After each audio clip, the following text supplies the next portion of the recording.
Bonjour mes chers amis Sagittaires, je vous souhaite en pleine forme et surtout en bonne santé. Je vous rappelle que mes tirages sont des tirages généraux, ils peuvent ne pas correspondre en tout point à la situation que vous vivez actuellement mes chers amis Sagittaires. Donc s'il vous plaît, ne prenez que ce qui résonne, ce qui fait sens pour vous et laissez le reste à côté.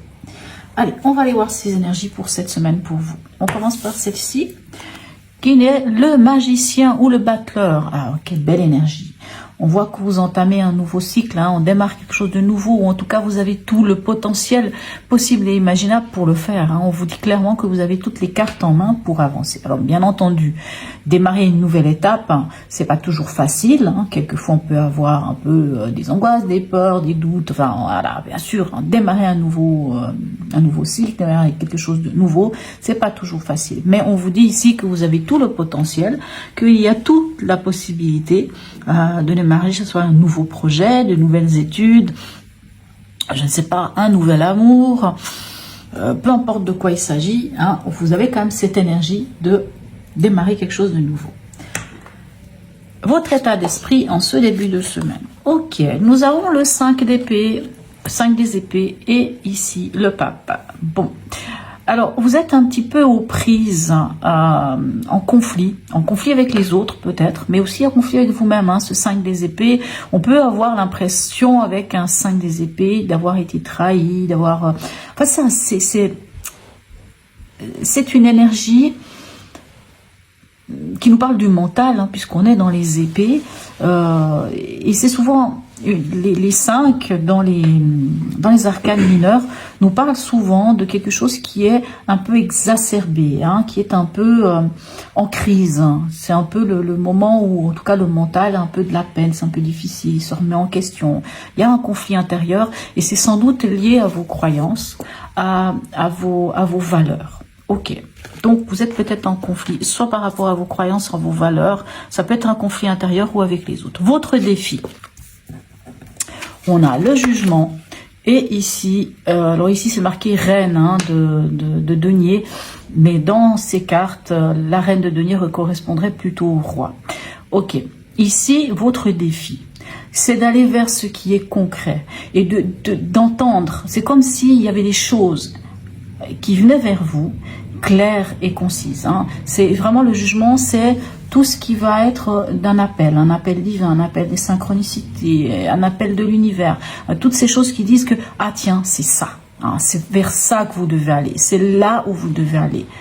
C'est aussi le jugement dernier bien sûr, donc le réveil des morts. On peut nous parler aussi de situations passées qui reviennent, mais si une situation passée revient, qu'est-ce qu'on fait avec le passé? Que ce soit une situation, que ce soit un ex ou une ex, ça peut être une personne ou une situation. Si quelque chose du passé revient, qu'est-ce qu'on en fait? On regarde et on se demande si cette chose nous fait grandir ou au contraire cette chose nous amène rien. Si elle nous amène rien, laissons-la là où elle était, 6 pieds sous terre, si je puis dire ainsi. Bien sûr, si on parle d'une personne, je ne parle pas de ça, mais on se comprend, vous comprenez. Et si c'est quelque chose qui vous apporte quelque chose, faites-le germer, ramenez-le dans votre vie et faites-le germer. Mais quoi qu'il en soit, il va falloir être pragmatique, il va falloir être ancré, il va falloir être concret. Aller vraiment dans la matière et dans le concret. Même s'il peut y avoir ici un conflit avec ce 5 des épées, ça peut avoir un rapport avec vos valeurs, avec vos croyances et toutes ces choses-là, on vous dit que restez dans le concret.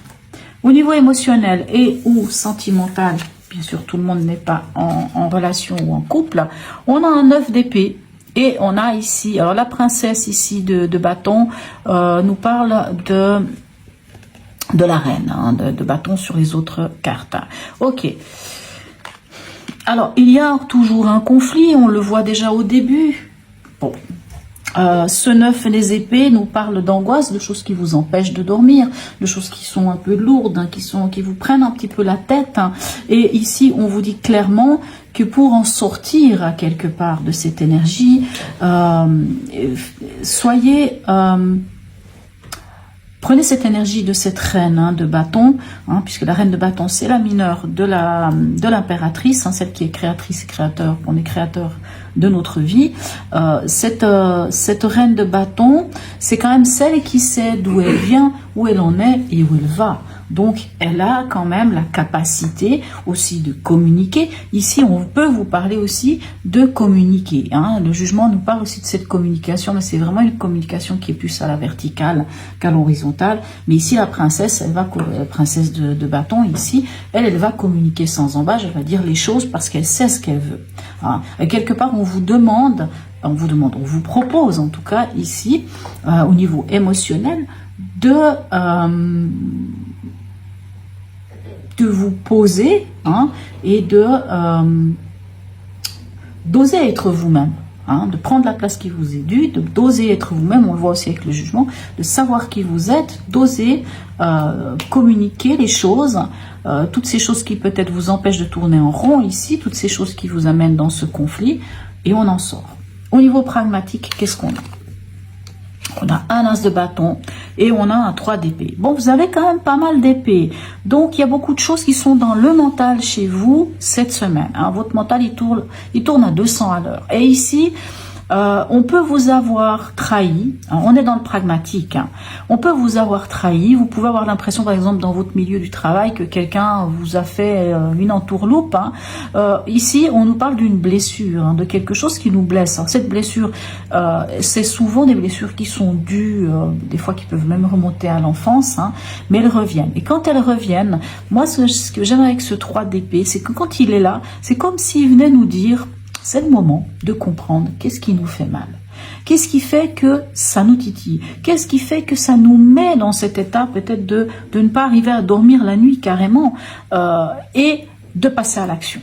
De passer à l'action et de passer à l'action en mettant vraiment en œuvre, tout en œuvre pour aller vers ce qui vibre en vous. Puisqu'on a ici cet as de bâton. On en est où pour vous à la fin de cette semaine? Ok, le 5 de coupe et le 2 de coupe, d'accord. Alors, clairement, il y a quand même quelque chose, alors peut-être sentimentalement parlant, en tout cas émotionnellement parlant, vous avez vraiment l'impression d'y avoir laissé des plumes avec ce 5 de coupe. Et c'est vraiment en relation avec un engagement, avec un autre, avec... peut-être votre partenaire, bien entendu, puisqu'un 2 de coupe peut nous parler vraiment du couple, mais il nous parle aussi de partenariat. Le partenariat, il peut être aussi ici au niveau d'un travail, au niveau, je ne sais pas, d'un engagement par rapport peut-être même à un appartement, ou peu importe de quoi il s'agit. On est dans le domaine pragmatique, et ça peut tout à fait s'agir de ça, et on a l'impression d'y laisser des plumes. Alors que ce 5 de coupe, oui, c'est cette impression-là. Bien sûr, on voit très bien cette femme est triste, c'est pas bien, enfin peut-être à la limite même dépressive, parce qu'elle a perdu ses 3 coupes. Mais ce qu'elle ne voit pas, c'est que derrière elle, il y a 2 coupes. Et les 2 coupes, c'est l'essentiel dans la vie. C'est l'essentiel pour avancer. C'est l'essentiel. Donc à vous de voir le verre à moitié plein plutôt que de le voir à moitié vide. Pourquoi? Parce que vous avez quand même le magicien. Alors oui, certes, pour démarrer une étape, quelquefois, on se retrouve dépouillé de certaines choses. On le voit ici, vous avez l'impression d'être dépouillé de certaines choses, mais c'est pas grave. Vous avez juste l'essentiel pour aller de l'avant. Un message pour vous ici. Quel est-il? Bon, bref. Votre tirage il est assez clair, vous avez beaucoup d'épées et je vous disais que votre mental, bon, je vous ai pas dit votre mental vous joue des tours, mais voilà, votre mental vous joue des tours. Observez vos pensées. Vous encourage-t-elle ou vous dénigre-t-elle? Prenez garde. Derrière les ruminations sombres se cache souvent la peur. Bon, rumination, elle est là ici, la rumination. Ok, bon, c'est assez clair. Le mental est puissant et il peut vous contrôler si vous ne l'arrêtez pas ou vous faire croire tout ce qu'il veut. Mais est-ce bon est-ce bien, pardon, ce qui vous convient? Est-ce la réalité? Dans les moments de doute, consultez une personne de confiance. Ok. La personne de confiance, elle peut être ici. Ça peut être, vous avez l'impression d'avoir été dépouillé, il y a ce sentiment de tristesse, et que peut-être il y a quelque chose de nouveau qui naît, un nouveau partenariat, un nouvel engagement. Ce 2 de coupe, ça peut être un engagement avec vous-même, de vous à vous, d'âme à cœur, vous voyez. ou alors la rencontre d'une personne, une personne de votre entourage, peu importe, avec qui vous pouvez travailler de concert. Ok, mes amis Sagittaires, voilà. Donc en tout cas, n'hésitez pas à liker, à partager, à vous abonner si ce n'est déjà fait. Un petit message si vous le souhaitez, même un petit smiley, c'est toujours très sympathique. Sur ce, mes amis Sagittaires, je vous souhaite une très belle semaine et je vous dis à tout bientôt.